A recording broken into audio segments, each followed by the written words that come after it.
Lho, duwe bojoe sing ngene iki lho rek. Niki lho. Iki musuhe sumber kencana. Ayo, Mira. Oh, Mira. Wah, jan ya. Bojoe ngene iki. Cublak suweng. Men jumeneng yo Mbak Mira. Dados.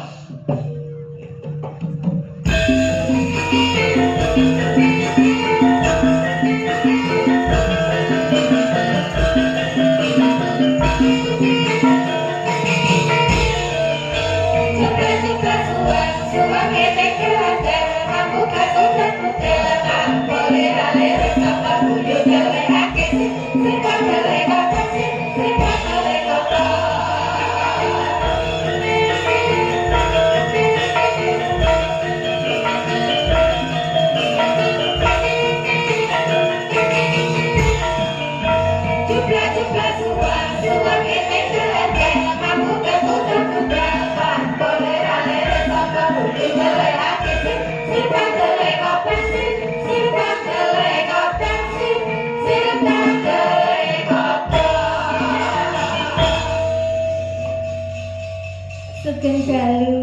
Nggih, sugeng dalu Mbak Mira.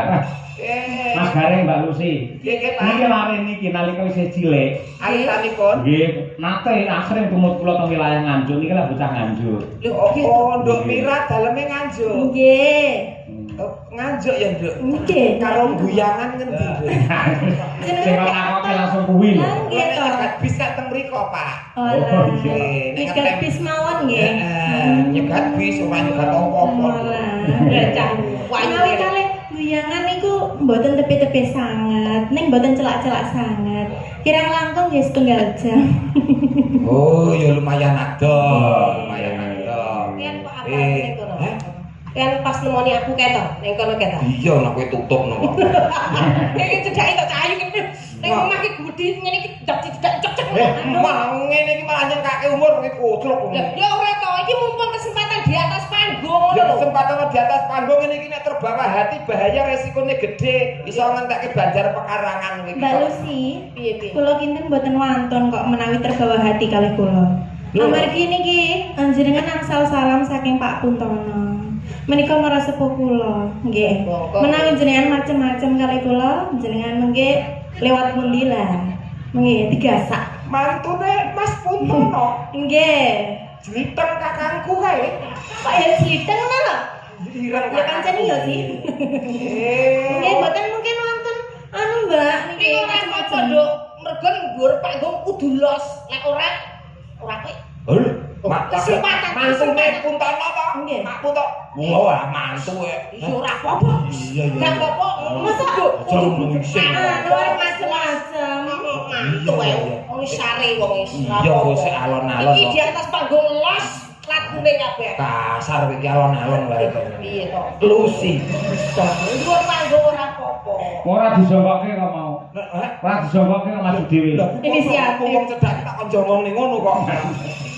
Anu daleme ngendi Nganjuk. Nggih, asli. Mongko Pak Puntono ki Sukoharjo. Nggih. Oh, saiki tinggale ning Nganjuk.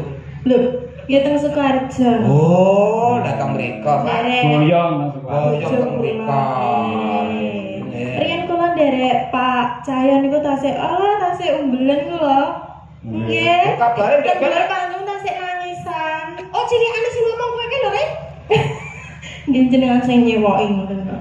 Nek atus nggih didusi ngono. Oh, ala Mira sing dempet tak cewoki kae to. Gede saiki. Lah kan pamrih jenengan niku jane nggih napa nggih, Mbah.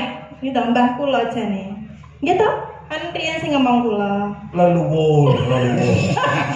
Lah nggih to. Wah, cek jebul iki bocah sing dempet kula cewoki nek adus tak dusi nika niki to, Pak. Nggih. Sombong saiki. Loh, Oh, iso. saged. Cewek saiki cewek dhewe ora ngakon aku kok. Gede kok. Wis mandiri pribadi kok.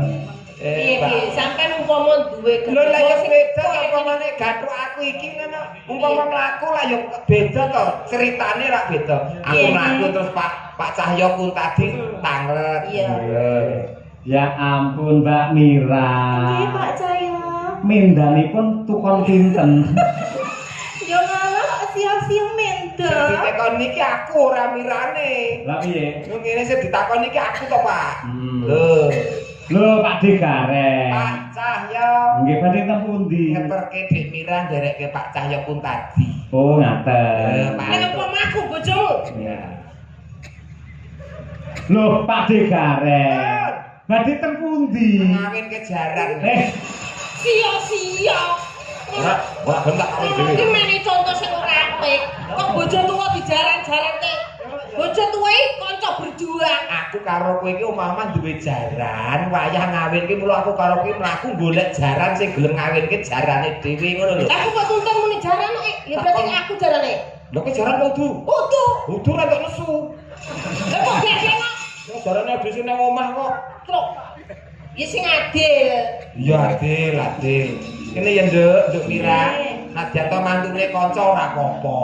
Kenapa? Umpama sampean duwe garwa Mbak Mira cara mandi ngono iki mbok dusi apa bojone ayu. Paling ora air susu. Mandi susu. Makane putih terus awake. Lah iya mandi susu. Umpama bojomu aku Mandi lumpur. Pak Pindu. Wah, mandi lumpur terus live TikTok oke wong nyawer kok malah. kok malah aku bojoku wis yo. Awake lah biyen.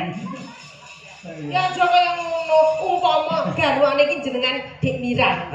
Dik Mira iki badhe, "Mas, nyuwun mimi ngono mbok jukuk mimi apa?" Paling ora ya mimi iki Coca-Cola, Fanta. Wong ayu ya. Orange juice. Orange juice. Ngoten Nek niku. bojomu aku, Hah? aku Mas.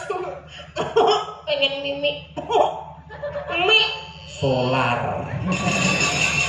apa iya nek bojone diombeni solar iki lho. Ben iso glegeken.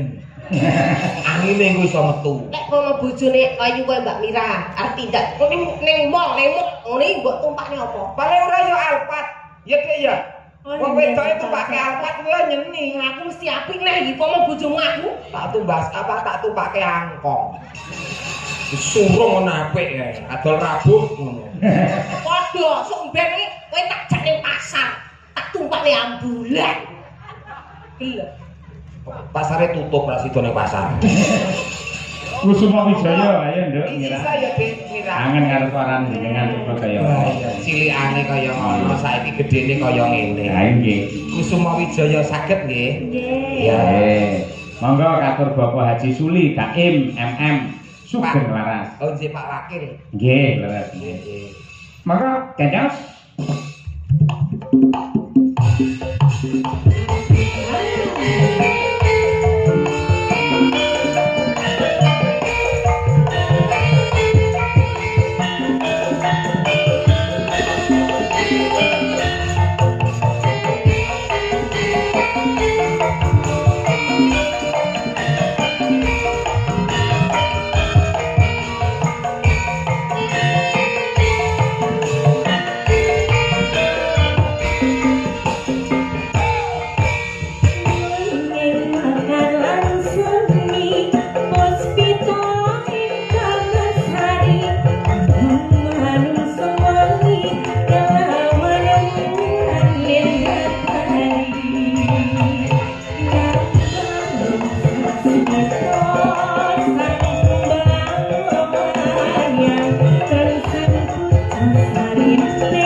biasa lah.